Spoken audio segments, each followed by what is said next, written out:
So you've received a warning letter or worse, a consent decree. So now what do?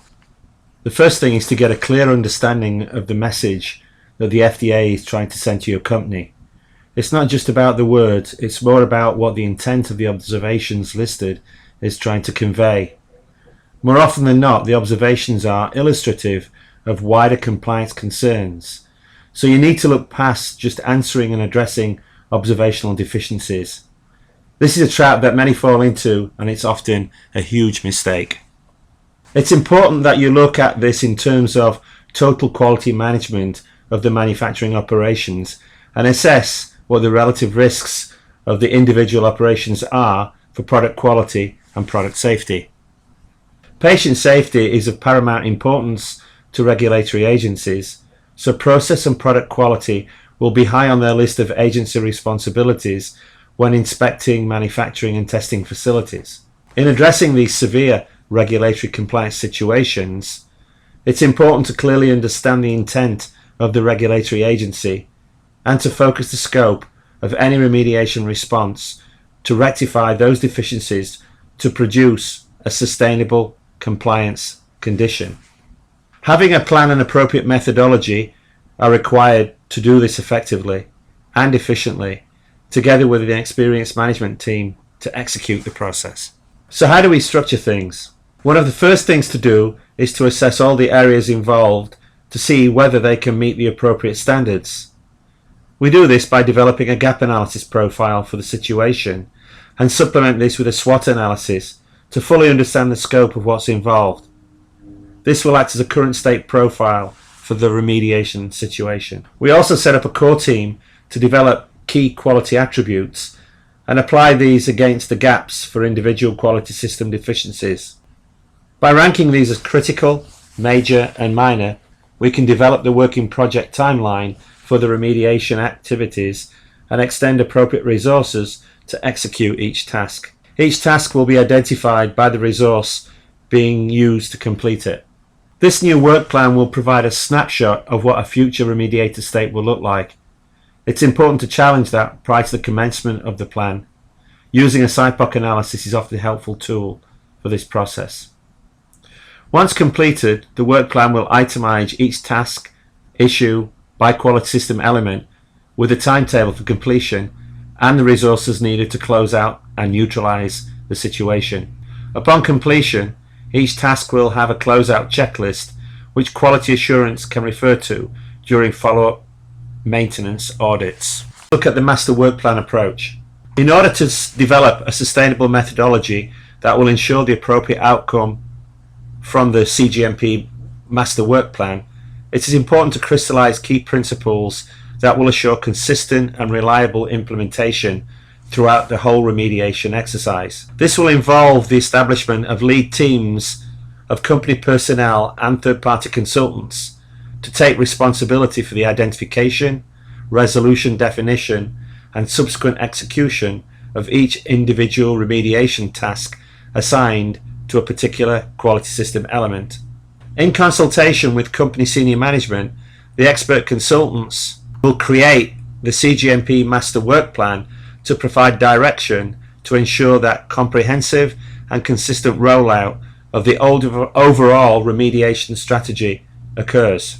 Each individual QC remediation activity will be guided by expert consultants and driven by individual company managers with line functional responsibilities. Oversight and support for the approach shall be provided by the company senior management. The objective of the cGMP work plan approach is to cause a paradigm shift in a way that the company runs its business from a compliance perspective and to incorporate all modern industry practices and regulatory expectations to bring them into the mainstream.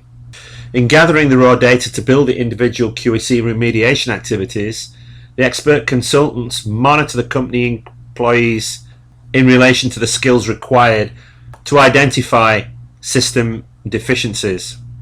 The intent of this process is to transition the understanding of the modern cGMP expectations to all the company employees so that they will be able to maintain the process systems once they are commissioned. For each of these QSEs to be remediated, The staff will work with the expert consultants to identify the necessary steps to first neutralise and then remediate the problem to assure sustainable compliance going forward. So let's talk about the identification of the FDA GMP compliance requirements. In developing a comprehensive approach for remediation processes, a variety of key regulatory documents have been consulted. These include, but are not limited to, 21 CFR Parts 210 to 11, Pharmaceutical GMPs for the 21st Century, a risk-based approach, Quality Systems Approach to Pharmaceutical cGMP Regulations, ICH Q7A GMP Guidance for Active Pharmaceutical Ingredients, ICH Q8 Pharmaceutical Development, ICH Q9 Quality Risk Management, ICH Q10 Pharmaceutical Quality Systems, ICH Q8, Q9 and Q10 Questions and Answers, ICH Q3A Impurities in New Drug Substances, ICH Q3B Impurities in New Drug Products, Residual Solvents in Drug Products Marketed in the US, PAT, a Framework for Innovation of Pharmaceutical Development, Manufacturing and Quality Assurance, Quality by Design, Process Validation, General Principles and Practices. Definition of a quality system structure. To properly define the company's new quality management system, the individual QSEs need to be identified and tabulated to provide a systematic understanding of the basis upon which the quality system will be built. There are a variety of ways to do this, but as an example, the following model has been described, which uses 20 such quality system elements in the quality management system structure. 1. Deviations investigations. 2. CAPA. 3. Training. 4. Change management, change control. 5. Documentation, document control. 6. Validation, which includes cleaning, facilities, equipment, process, packaging and software. 7. Complaints. 8. Lab controls. 9. Stability. 10. Contractor supplier management. 11. Annual product review. 12. Equipment and facilities. 13. Production controls and batch records. 14. Line controls. 15. Material controls and sampling. 16. Environmental monitoring and controls. 17. Warehousing and distribution. 18. Calibration and maintenance. 19. Quality assurance and quality management. 20. Management controls. With these QSCs defined, the company now has a basis for the structure of a cGMP master work plan. And these elements taken together and managed as an integrated unit form the fundamental principles on which the cGMP compliance system is based. Some points to note. In separating out these quality management system elements into individual structures, the company acknowledges that there will be areas of overlap that will be complementary, and this will add an extra level of security to ensure that prevailing compliance standards are met. In some cases, for example, there will be aspects of that content which may lie within the scope of several elements. Training is a good example in this respect. Training will fall under the training QSC and also under other elements where training will be a key component to enable the specifics of that system to operate appropriately. As a result of this interdependence of the individual system elements outlined, the cGMP Master Work Plan must be read and understood as a fully integrated document rather than just independent sections. The approach will assure full compliance according to the regulatory expectations that are prevailing at any moment. So now we have the quality system elements defined, we need to define the issues within each one of those quality system elements so that we understand the universe of the issues that need to be remediated. A number of sources can be used to develop this universe of remediation activities, and these could include the following as examples. 1. The original FDA 483 that may have been issued to the company. If this has proceeded to a warning letter, then the warning letter will also provide an additional source of observations.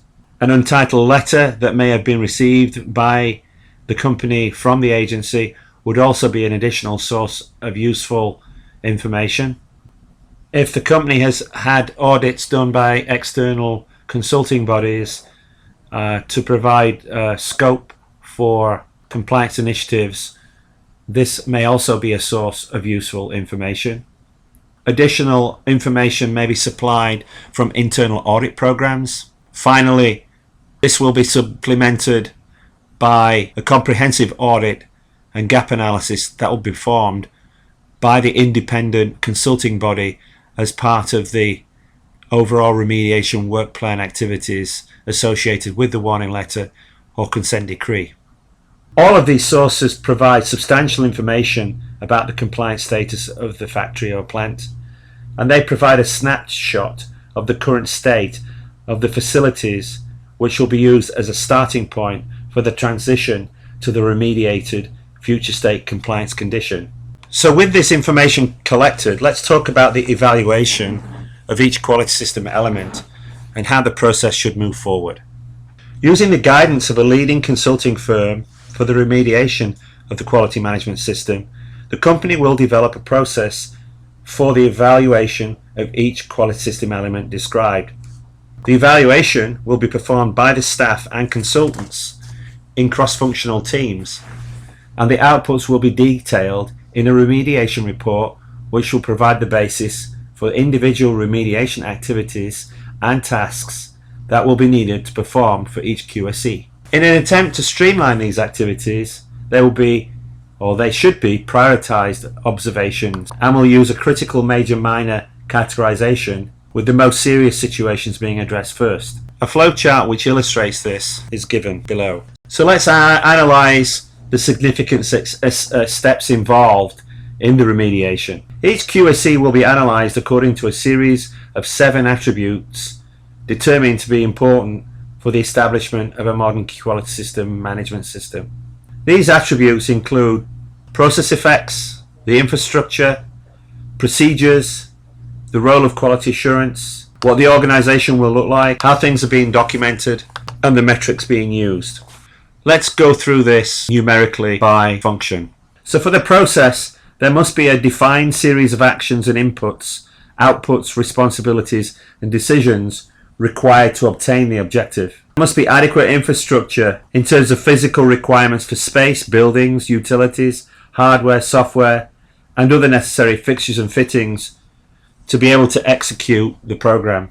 Procedurally, there must be adequate procedures in place to define the steps necessary to execute how the process functions. In terms of quality assurance, there must be a clear understanding of the role of the quality unit in terms of its responsibility for the review and approval of all procedures, raw materials, components, final product, QC testing, investigations, CAPA programs, audit programs, metrics, tracking and trending, reporting of issues to senior management, and the chairing of a site quality council. In terms of organization, there should be an adequate description and understanding of the organization that supports a particular function, and this must be in place to guarantee the successful execution of any remediated quality system element. The responsibilities for each job function must be clear and unambiguous, so as to permit appropriate execution of the duties that will assure sustainable compliance. In terms of documentation, this must be clear. There must be an understanding of all the documentation required for a particular quality related function in order for it to be properly executed to assure sustainable compliance. Finally, metrics. Metrics will be used to track the performance of the system, and the performance of a system can only be guaranteed if the data is gathered from key performance indicators, which are then used to establish improved best practices, and this must be done on a regular basis. So now that all that this is worked out and described, there needs to be a timetable for the completion of all the significant steps. So once the key elements are decided upon and the prioritization process has been completed, a fully integrated project plan can be developed to provide what is a living document for the management of the whole remediation process. Ongoing reports will be provided in relation to the resources used and the activities completed for each task within each system element of the quality management system being remediated. Finally, let us look at the structure of the CGM Master Work Plan. The figure below illustrates the format describing the overall plan for the completion of the remediation activities at the affected site. For each of the significant tasks outlined in each of the individual system plans, individual subtask details are generated for each specific remediation activity. As indicated, this is a living document, and the company anticipates that changes will be necessary during the execution of the program, and therefore changes in the timelines may be necessary to accommodate the multiple activities that are planned and those that may have conflict in terms of resources. Where this occurs, it is important that the company commits to quickly bringing this to the attention of the FDA district controlling the warning letter or consent decree, so that the circumstances can be discussed and a suitable resolution can be agreed upon by all parties.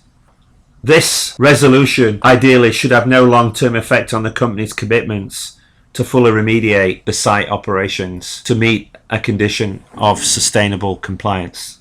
Illustrated is a typical remediation check sheet that can be used by lead teams in the execution of remediation tasks. Since this is fairly self-explanatory, there will be no further discussion about its content. What remains is for the company to roll out the plan using a customer-driven project management style that assures good communications between the FDA and the senior management of the company, and provided this is followed diligently, the outcome will be positive and the company will arrive at a state of sustainable compliance.